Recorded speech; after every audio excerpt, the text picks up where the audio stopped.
The Dispensation of Buddhism. After the Buddha was enlightened, he enjoyed the bliss of enlightenment, Vimutti Sukha, at 7 locations for 7 days each, for a total of 49 days. The Buddha initially thought of the 2 ascetics and was able to know through his insight that the 2 had passed away 7 days before his enlightenment. He thought to himself, if the 2 teachers had the opportunity to listen to the Dhamma, they would have reached ultimate enlightenment in this lifetime. What a shame that the 2 teachers were so trapped in the misconceptions of tranquil meditation and mental absorptions of the immaterial realm, arupa jhana, that they could not find a way out. They have now been reborn to eternally long lives in the immaterial realm, arupa Brahma. Even when the Buddha Metaya arises in the world, they still would not have come to be reborn in the human world. Then the Buddha thought of the 5 ascetics, Pañcavakkhaya, who had ministered to him at Dangeshwari mountain. At that moment, they were at Isipatana Mikataya in Rajagaha city. The Buddha delivered his first sermon there, and all 5 ascetics attained ultimate enlightenment. The 3 jewels, Ratanataya, the Buddha, the Dhamma, and the Sangha, had fully arisen in the world. The Buddha subsequently spent that year's rains retreat, Vasa, in that location. During that rains retreat, the Buddha expounded the Dhamma to Yasa and his peers until they all achieved arahantship.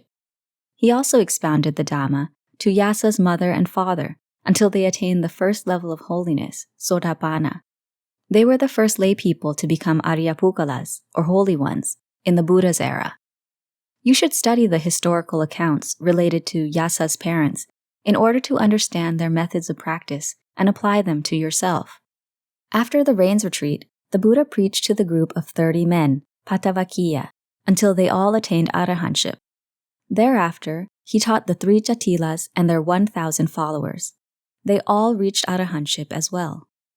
Changing wrong perception to right perception is an important starting point for the dispensation of Buddhism.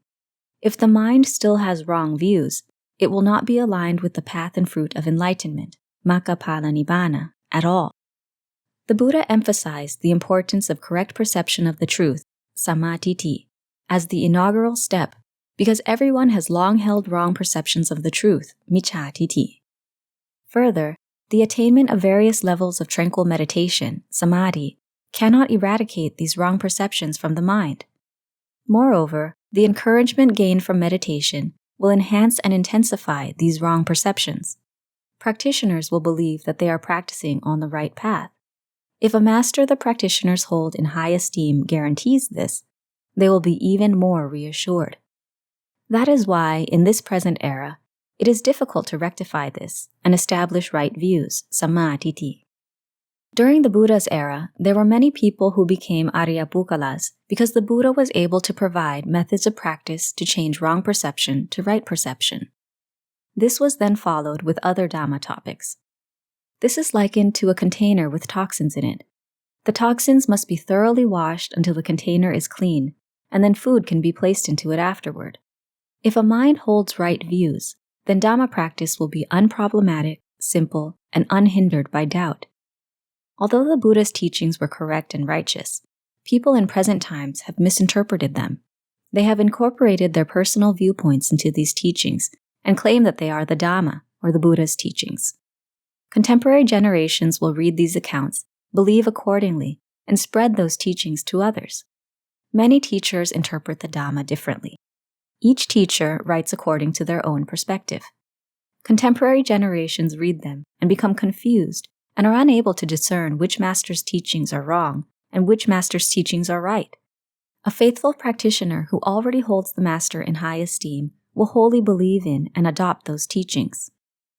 If a master has written correct Dhamma teachings but is not revered, that correct Dhamma may not be of benefit to anyone. Both monastics and laypersons who lack education and comprehensive wisdom and rationality will be unable to discern the meaning of the Dhamma. If they possess knowledge memorized from texts, and those texts are right, then their knowledge and views will be right. But if those texts are wrong, their knowledge and views will be wrong as well. If those wrong texts are used to instruct others, the practitioners will develop wrong understandings and wrong views. Once these wrong views of theoretical knowledge, pariyatti, are applied in actual practice, the results will also be wrong. Practitioners are unaware that the methods are incorrect and believe that they are practicing correctly. In present times, it is impossible for all practitioners to have correct views because each person has studied different Dhamma topics. Each teacher purports their teachings to be the Buddha's teachings, and each teacher has good intentions. The goal is for practitioners to penetrate the Dhamma and attain the path and fruit of enlightenment. If you were to go back and read the accounts of both the ordained Ariyapugalas and lay Ariyapugalas during the Buddha's era, how did each person practice in order to successfully become an Ariyapugala? How are people in contemporary times practicing that makes it so difficult to know and see the Dhamma? If you compare them, you will be able to clearly discern the differences. You have studied the Buddha's teachings. I have studied them as well. Each person interprets the Dhamma, goes on to teach those views to others, and writes those teachings for others to study. No one says that their teachings are wrong, or that their Dhamma books are wrong. What is worse, they intimidate others by claiming that others' Dhamma teachings and writings are erroneous. They each believe that they are the only one who teaches correctly, and their books are the only correct ones. That is why so many factions and denominations have arisen in our times. During the Buddha's era, the Buddhist company listened to Dhamma sermons from the Buddha or from many Ariyapugalas without any problems. This was because those who exhorted the Dhamma did so in the same manner, so the listeners received Dhamma of the same rationale. In those times, people listened to the Dhamma with mindfulness, sati, concentration, samadhi, and wisdom, paññā. They analyzed the rationale until they understood it. That Dhamma was then applied, as suitable, to each person's character. Consequently, they became Ariyapugalas of a level corresponding to the merits, puññā, and perfections of character, varami, they had each cultivated. Whether they would awaken to the Dhamma as a stream enterer, sotapanna, once returner, sakadagami, non-returner, anagami, or attain full enlightenment, arahant, was subject to the behavioral tendencies, vasana, and perfections of character each person had cultivated in various degrees. Becoming an Ariyapugala in those times was effortless because they received Dhamma methods from the Buddha that directly corresponded to their nature and the perfections of character they had cultivated. Thus, they practiced Dhamma that was appropriate, and many people achieved levels of enlightenment. The models of Dhamma that the Buddha taught were not the same. If someone cultivated perfections a certain way, the Buddha would provide Dhamma metaphors that corresponded to those perfections. Only when people had cultivated perfections in the same manner did they receive the same Dhamma models. Therefore, study this well. It is not that any model of Dhamma will help you attain a level of enlightenment. If the model is aligned with your intrinsic nature, then you will become an Ariyapugala. However, if the model is not suitable to your character, then no matter how diligently you practice, you will not be able to attain the path and fruit of enlightenment and become an Ariyapugala. This is similar to taking medicine that does not correspond to the diagnosis.